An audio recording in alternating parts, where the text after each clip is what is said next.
Bon, alors parlons de l'actualité, et bien sûr à la une de l'actualité, c'est la situation dans la bande de Gaza.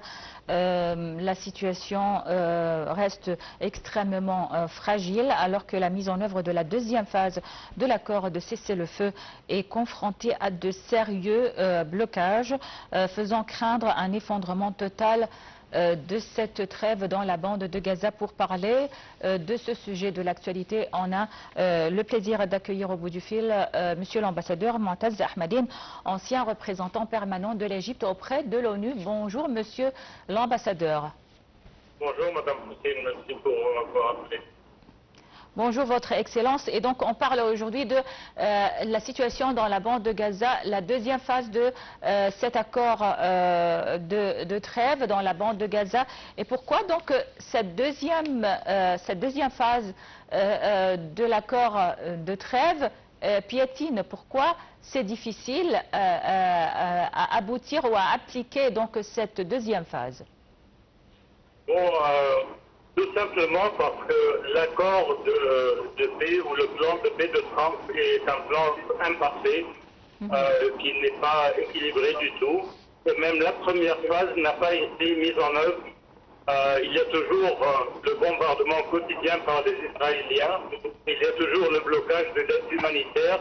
Les passages n'ont pas été ouverts.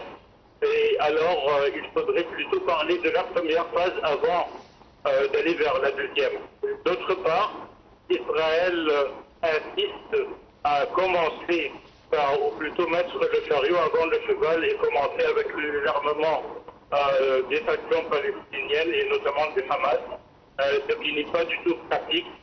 Et ils essayent aussi bien sûr de tergiverser et trouver des conditions pour ne pas mettre en œuvre leurs obligations. C'est pour ça que ce n'est pas une surprise du tout que la deuxième phase est toujours très lointaine et que même tout l'accord ne va pas être mis complètement. À mon avis, cette première phase incomplète restera la seule et dernière phase de cet accord imparfait. Oui, monsieur l'ambassadeur, donc parlez-nous de cette deuxième phase. À quoi consistent exactement les étapes ou les choses à faire pendant cette deuxième phase? Bon, premièrement, il y a trois institutions qui doivent être établies. Ce fameux Conseil de la paix présidé par le président des États-Unis, c'est d'ailleurs une idée très absurde. Deuxièmement, la constitution d'un comité indépendant technocratique palestinien pour prendre en charge les responsabilités de gouvernement de la bande de Gaza. Et troisièmement, cette force de stabilisation internationale qui est une idée approuvée par le Conseil de sécurité, mais pas établie par le Conseil. C'est une force indépendante des Nations Unies et dont il n'y a pas de pays qui ont accepté. Au début, il y avait une sorte d'acceptation de participer dans cette force dans plusieurs pays, mais quand les responsabilités de cette force ont été clarifiées dans la résolution du Conseil et à travers des déclarations et des États-Unis et d'Israël, tous les pays qui avaient approuvé cette force ont commencé à hésiter à présenter leurs soldats pour faire le travail qu'Israël n'a pas réussi à faire pendant des années de génocide contre Gaza. Oui. C'est-à-dire, monsieur l'ambassadeur, que vous avez dit que le plan de monsieur Trump était donc incomplet, c'est-à-dire qu'il y avait des lacunes concernant donc les articles de ce plan de trêve, des lacunes qui ont permis donc à Israël jusqu'à maintenant de violer le cessez-le-feu, de mener donc des raids aussi et des incursions dans la bande de Gaza, mais aussi en Cisjordanie. Bien sûr, c'est des lacunes en ce qui concerne l'action d'Israël et des préconditions avant de mettre en œuvre ses obligations.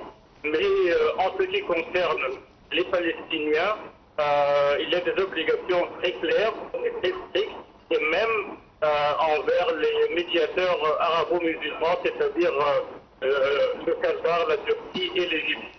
Mais en ce qui concerne les obligations des États-Unis et d'Israël, c'est toujours des phrases floues qui ne disent rien, qui n'obligent rien. Et si jamais il y a une obligation, elle est préconditionnée par le désarmement de Hamas ou des négociations préalables pour arriver à un accord sur le retrait des forces israéliennes, par exemple, qui n'est d'ailleurs pas complet, comme envisage le plan, mais même après le deuxième retrait, Israël pourrait rester dans un périmètre sécuritaire de Gaza jusqu'à ce que, et écoutez ça bien, Gaza ne représente pas dans le futur aucune menace ni à Israël ni à ses voisins. Ce qui est une précondition tout à fait pas réaliste, qui est difficile à observer et difficile à évaluer et qui ne sera jamais appliquée, bien sûr, ce qui permettra à Israël de rester infiniment dans un périmètre plus ou moins grand autour de Gaza, qui inclut les frontières qui séparent maintenant Gaza du Sinaï, qui avant ça, quand Israël s'était retraité en 2005, des frontières bien sûr liées, l'Égypte et Gaza, mais maintenant elle les sépare depuis l'invasion du corridor de Philadelphie par les forces israéliennes en mai 2024. Monsieur l'ambassadeur, et sur le plan humanitaire, est-ce que vous voyez que la situation s'est améliorée un peu après donc la première phase de cet accord de trêve? Est-ce que la situation des citoyens gazaouis s'améliore concernant l'aide humanitaire, surtout avec l'arrivée donc de l'hiver, les pluies? On a vu les images du peuple de Gaza sous donc des tentes en train donc de souffrir à cause des pluies et du froid, surtout donc aussi que comme vous le saviez, l'Égypte n'a pas arrêté les convois d'aide humanitaire tous les jours, que ce soit donc les convois d'aide humanitaire de plusieurs instances ou celle surnommée Zaid el-Izza. Alors, l'Égypte n'a pas arrêté l'envoi de convois humanitaires, d'aide humanitaire, mais sur le plan international, est-ce qu'il y a donc cette affluence d'aide humanitaire après la première étape de l'accord de trêve? Bon, la première, objectivement, la seule amélioration dans la situation est que le taux du carnage a diminué. Avant la trêve ou le cessez-le-feu, il y avait une centaine de Palestiniens qui étaient assassinés par jour. Maintenant, il y a une dizaine seulement. Bien sûr, ce n'est pas bien, mais c'est mieux qu'avant. En ce qui concerne l'aide humanitaire, il y avait un blocage complet. Maintenant, il y a un égouttement de l'aide. Et oui,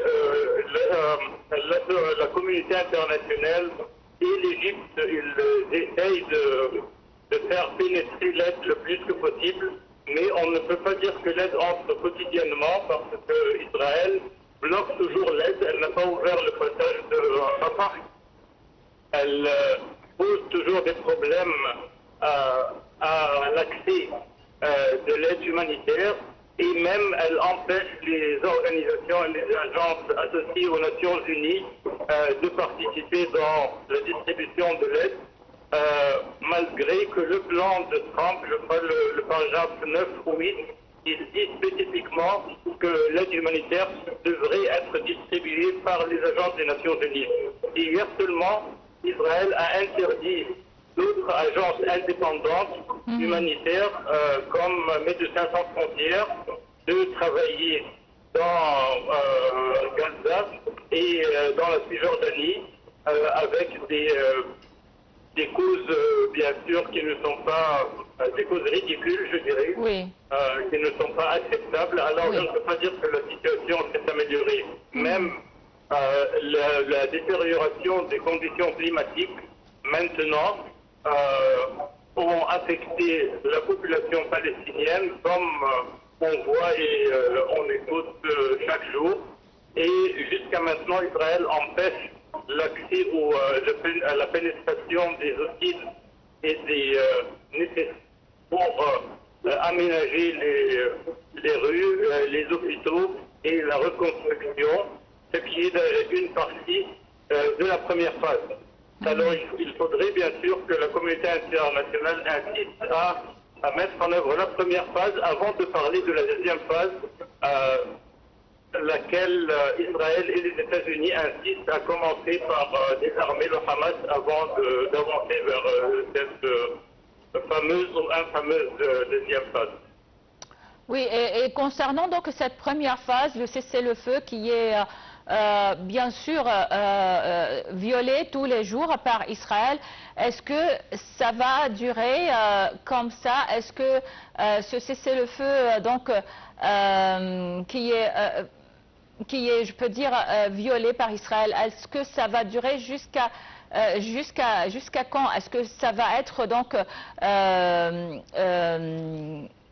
ça va être pire que ça, surtout avec que c'est pas un accord contraignant pour Israël, comme on vient de dire, et surtout avec donc les lacunes les lacunes de l'accord de paix, l'accord de cessez-le-feu de Donald Trump, et surtout que Donald Trump est maintenant, je pense qu'il ne peut rien faire pour ce dossier de Gaza.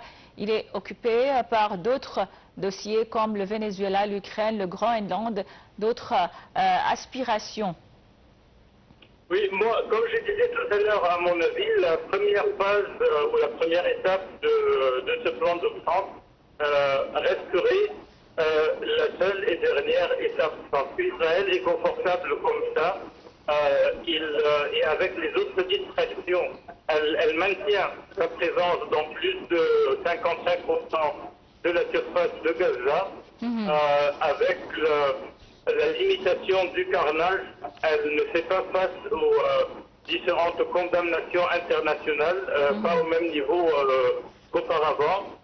Et bien sûr, vous avez bien mentionné les distractions, mais il faut souligner aussi que toutes ces actions par Israël sont tout à fait coordonnées avec les États-Unis et surtout le président Trump, comme on a vu dans la dernière visite de Netanyahou aux États-Unis, où Trump a réaffirmé la nécessité de désarmer le Hamas avant d'avancer vers la dernière phase, et a encore menacé Hamas d'ouvrir les portes de l'enfer. Je crois que l'enfer est déjà ouvert, mais quelqu'un qui ne croit pas à l'enfer menace d'ouvrir les portes de l'enfer. C'est vraiment ridicule à mon avis.